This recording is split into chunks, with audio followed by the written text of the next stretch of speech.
Live from New Delhi, you're watching DD India Live, India's voice to the world. I'm Tanvi Taneja, coming up in the next 30 minutes. Prime Minister Narendra Modi participates in the Bharat Text 2025 in New Delhi. The event showcases the entire textile ecosystem of India. India's External Affairs Minister Dr. S. Jaishankar speaks on new horizons of maritime partnership with Indian Ocean neighbours. US Secretary of State Marco Rubio and Israeli Prime Minister Benjamin Netanyahu held talks in Jerusalem. Netanyahu says Israel determined to achieve the Gaza war objectives.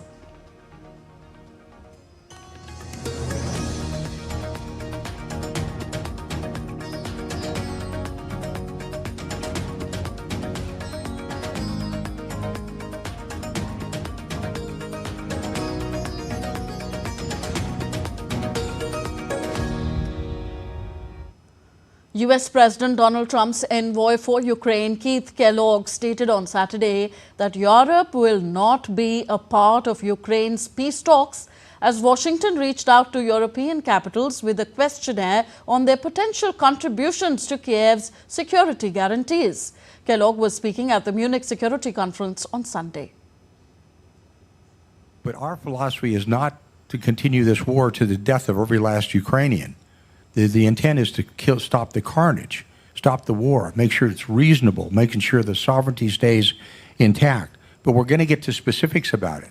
When you say sitting at the table, in all probability, there's really going to be, one of the reasons I'm here is for the input, obviously. But when you sit at the table, there's two protagonists when you look at it, and there's one, hopefully, to be an intermediary. Kellogg's remarks came as world leaders gathered for the third and final day of the Munich Security Conference on Sunday, following 2 days of intense discussions on Ukraine and Europe's security landscape. Day 2 of the conference wrapped up on Saturday after a series of unexpected speeches and strong reactions to evolving geopolitical challenges. Ukrainian President Volodymyr Zelensky made a direct appeal to European leaders, urging them to act in their own interests amid growing concerns over US support for Russia. Without Ukraine's army, Europe's armies will not be enough to stop Russia. It's reality for today. Only our army in Europe has real, modern battlefield experience. But our army alone is not enough too. And we need what you can provide: weapons, training, sanctions, financing, political pressure and unity. Meanwhile, on the sidelines of the summit, US Vice President JD Vance criticized European leaders, accusing them of suppressing free speech. The threat that I worry the most about vis-a-vis Europe is not Russia, it's not China, it's not any other external actor. And what I worry about is the threat from within, the retreat of Europe from some of its most fundamental values, values shared with the United States of America. In Britain and across Europe, free speech, I fear, is in retreat. European leaders, on their part, rebuked Vance and defended Europe's stance on hate speech and far right. We will not accept it if outsiders intervene in our democracy, in our elections, and in the democratic formation of opinion in favor of this party. That's just not done, certainly not amongst friends and allies. We resolutely reject this. Further, Ukrainian President Volodymyr Zelensky met Swedish Prime Minister Ulf Kristersson and Finnish President Alexander Stubb at the Munich Security Conference. Stubb pledged continuous support for Ukraine ahead of peace talks with Russia, emphasizing the need for political, financial and military aid. Zelensky stressed Ukraine's need for security guarantees.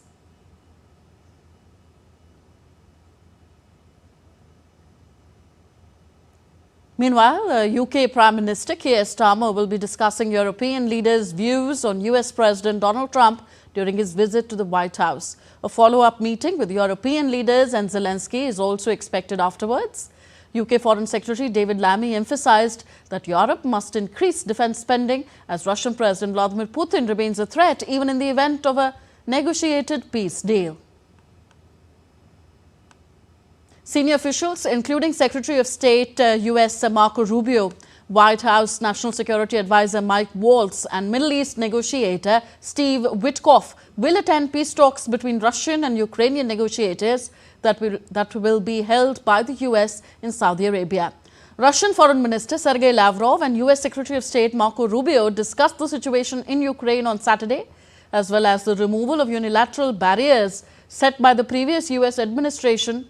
Rubio reaffirmed the U.S. commitment to ending the conflict in a call with Russian counterpart Sergei Lavrov. Rubio's visit to Saudi Arabia is part of his West Asia tour, which began with his arrival in Israel. The talks in Saudi Arabia aim to arrange a meeting between Trump and Putin and Zelensky to secure peace in Ukraine. This development follows Trump's conversation with Putin, where they agreed to start ceasefire talks. U.S. Secretary of State Marco Rubio met Israeli Prime Minister Benjamin Netanyahu in Jerusalem on Sunday to discuss the Gaza ceasefire, kicking off his West Asia tour just a day after the latest hostage prisoner exchange. U.S. Secretary of State Marco Rubio and Israeli Prime Minister Benjamin Netanyahu delivered a joint statement amid the ongoing Israel-Hamas conflict and Gaza ceasefire efforts. While addressing media, Israeli Prime Minister Netanyahu said Israel will eliminate the military capacity of Hamas. President Trump and I are working in full cooperation and coordination between us. We have a common strategy, and we can't always share the details of this strategy with the public, including when the gates of hell will be opened, as they surely will if all our hostages are not released until the last one of them. Israel is determined to achieve all the war objectives we set after the horrific attack on October 7th, the worst attack on Jews since the Holocaust. We will eliminate Hamas's military capability and its political rule in Gaza. We will bring all our hostages home, and we will ensure that Gaza never again poses a threat to Israel. The unequivocal support of the United States on Gaza will help us achieve these objectives faster and set us on a path for a different future. Israel's defense ministry said on Sunday that a shipment of heavy US-made bombs arrived in Israel overnight. In a statement, Defense Minister Israel Katz stated that this munition shipment released by the Trump administration is a significant asset for the Israeli Air Force and military, highlighting the strong alliance between Israel and the United States. The Trump administration had approved the sale of more than $7.4 billion in bombs, missiles and related equipment to Israel earlier in February.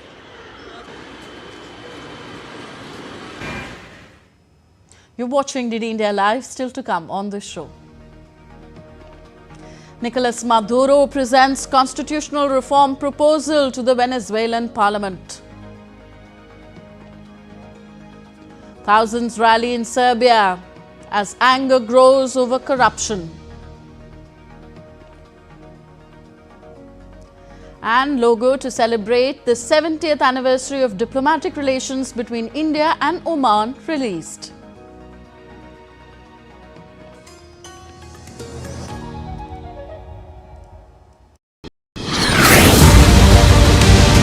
Aero India, state of the art, we forge our relationship beyond buyer and seller relationship. Most important, the joint action plan signed by Prime Minister Meloni and Prime Minister Modi, which has specific focus on defense, collaboration and cooperation.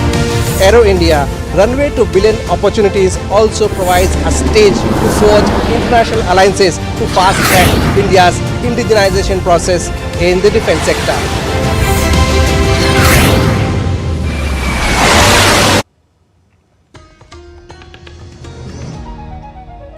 Welcome back. You're watching DD India Live. I'm Tanvi Thaneja. Venezuelan President Nicolas Maduro presented a constitutional reform proposal to National Assembly on Saturday. In a speech in a parliamentary chamber, Maduro said the reform he proposes would focus on 4 major issues, one of the main ones being the inclusion of the so-called communal power in addition to the existing municipal, state and national powers. Maduro, who began a third 6-year term on January 10th, further said that he seeks to rebuild and expand democracy in the country. The current constitution was approved in 1999, promoted by the late President Hugo Chavez. Debate nacional. We are ready to open the gates to a great and edifying, unifying national debate and let the Venezuelan society and our people lead a great historic reform that will adapt the 1999 constitution to new times with new ideas for advancement in a new era of transition to a new modernity. A la nueva modernidad. Thousands of protesters in the Serbian city of Kragujevac made a sea of lights with their phones on Sunday to seek justice for train station victims. The protest, which erupted in the wake of the tragic collapse at a newly renovated railway station on November 1st, is being fueled by widespread anger and frustration over the loss of 15 lives. The situation remains volatile, with protesters demanding concrete action. The demonstrations have grown into the biggest threat yet to President Vucic's decade-long grip on power. In the tense situation, the president of Serbia, Vucic, said the protesters' goal was to bring down Serbia, adding that they were backed by unspecified Western countries. Vlast bilo čiju. Nismo se mi ovdje skupili. But the goal of those outside who organized all against Serbia is not to overthrow Vucic and install someone else. The goal is to bring down Serbia. The goal is to bring down Serbia because they don't want Serbia to be economically prosperous. They want Serbia to be weak in the region. They don't want Serbia to be capable and allowed to help Republic of Srpska. They want a Serbia that will kneel and apologize for the crimes committed against its own people. Zato što znamo. On to Africa now. Updates on the Congo crisis. Chaos unfolded in the eastern Congo city of Bukavu, with eyewitnesses footage showing Rwandan-backed M23 rebels in the center of the city on Sunday. A spokesperson for the militia confirmed their presence to a news agency on Sunday. The armed group had been advancing towards the capital of South Kivu province since seizing the city of Goma in late January. The fall of Bukavu would represent the most significant expansion of territory under M23's control since the latest insurgency began in 2022.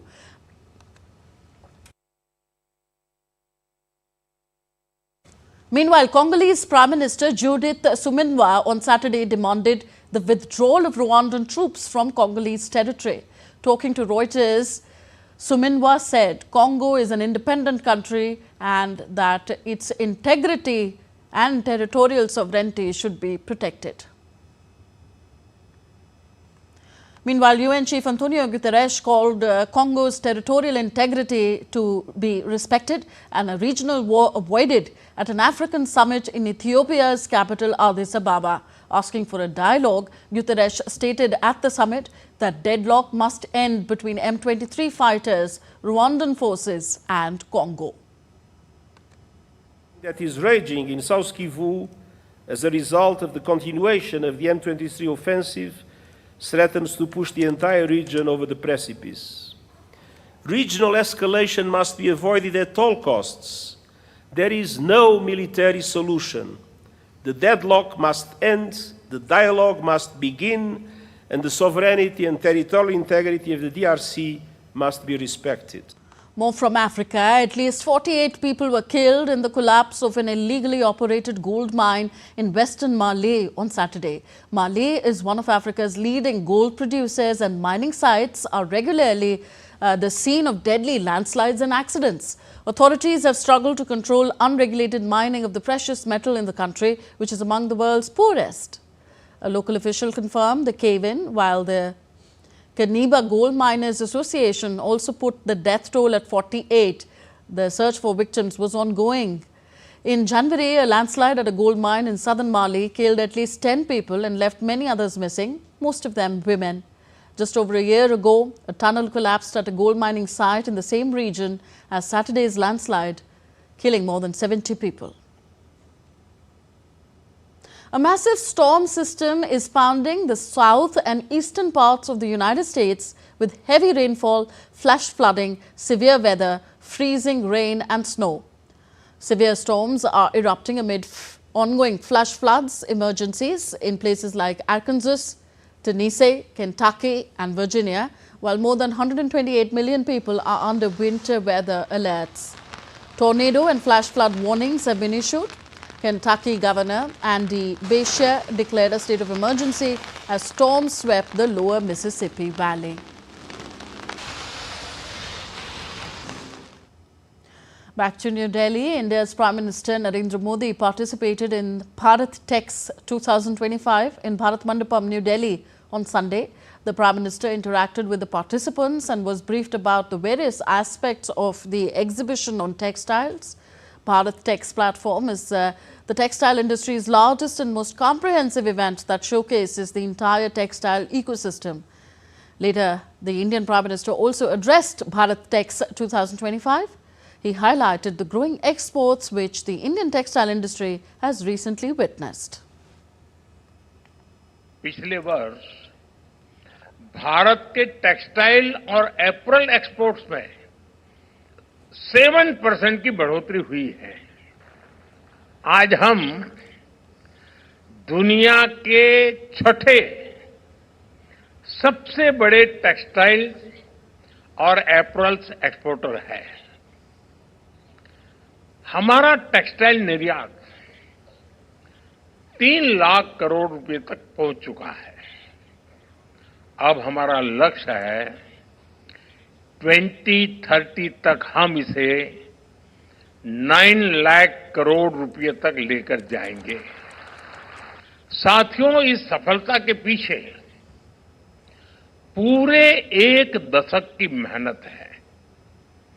1 दशक की consistent policy है।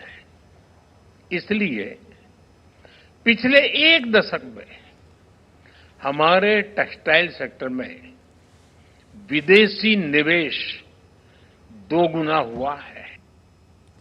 India's External Affairs Minister Dr. S. Jaishankar delivered his keynote address at the Indian Ocean Conference 2025. The 8th Indian Ocean Conference is being organized by India Foundation in association with the Ministry of Foreign Affairs of Oman on February 16th and 17th in Muscat. The theme for this year's conference is Voyages to New Horizons of Maritime Partnership. Dr. S. Jaishankar said that the West Asia conflict has resulted in a serious disruption of global shipping. In the Middle East or West Asia, there is a serious conflict underway with the potential for further escalation and complication. At the same time, long-standing issues are being revisited, sometimes with a radically different approach. Its maritime consequence is visible in a serious disruption of global shipping with considerable cost to all our countries. Highlighting deeper tensions witnessed in the Indo-Pacific region, Mr. Jaishankar stated that the scenario is intrinsically maritime in nature. Indo-Pacific has been witnessing deeper tensions and sharper contestations. The scenario is intrinsically maritime in nature, involving respect for and observance of international law. There are other concerns, some related, some autonomous. Stronger assertions of interest is one issue, concerns about unilateral changes to the status quo another. India's External Affairs Minister Dr. S. Jaishankar also held wide-ranging discussions with his Omani counterpart Badr al-Busaidi on bilateral cooperation in trade, investment and energy security on Sunday. In a post X, Minister Jaishankar said that he was delighted to meet Badr al-Busaidi and appreciated his personal efforts in successfully hosting the 8th Indian Ocean Conference. He wrote there that he was glad he could jointly release the logo celebrating the 70th anniversary of diplomatic relations between India and Oman and jointly releasing a book, Mandvi to Muscat, Indian Community and the Shared History of India and Oman. External Affairs Minister Dr. S. Jaishankar held a warm conversation with Brunei's Foreign Minister Dato Erian Pehen Yusof. The minister followed up on Prime Minister Narendra Modi's September 2024 Brunei visit outcomes and also appreciated the insights of the Foreign Minister on the region and support for India-ASEAN partnership. The 7th edition of the Nepal Agri-Tech International Expo 2025 concludes on Sunday in Kathmandu. The expo began on 14th of February. Held at Bhrikuti Mandap, the expo attracted thousands of visitors, providing a platform to showcase cutting-edge agricultural inputs, products, services and technologies. The event also fostered business-to-business networking and collaborations, aiming to drive the future of agriculture in Nepal. On to some sporting news now. Jacob Kiplimo of Uganda became the first person to break the 57-minute barrier in the half marathon as he completed the race in 56 minutes 42 seconds in Barcelona on Sunday. Racing in ideal weather conditions of 13 degrees Celsius, 24-year-old Kiplimo bettered the record set by Yomif Kejelecha of Ethiopia in October last year by 48 seconds. The two-time world cross-country champion Kiplimo had held the half-marathon record between 2021 and 2024. Kiplimo made his Olympic debut in 5,000-meter race in 2016 when he was just 15. And that's all for this edition of DD India Live. Do let us know your thoughts on the news of the day. Connect with us on our different social media handles at DD India Live. And for those on the go, you can download our DD India mobile app for quick news and updates on the go. We'll be back with more news as it breaks here on DD India. I'm Tanvi Taneja from all of us here in New Delhi. Thank you for watching. Namaskar.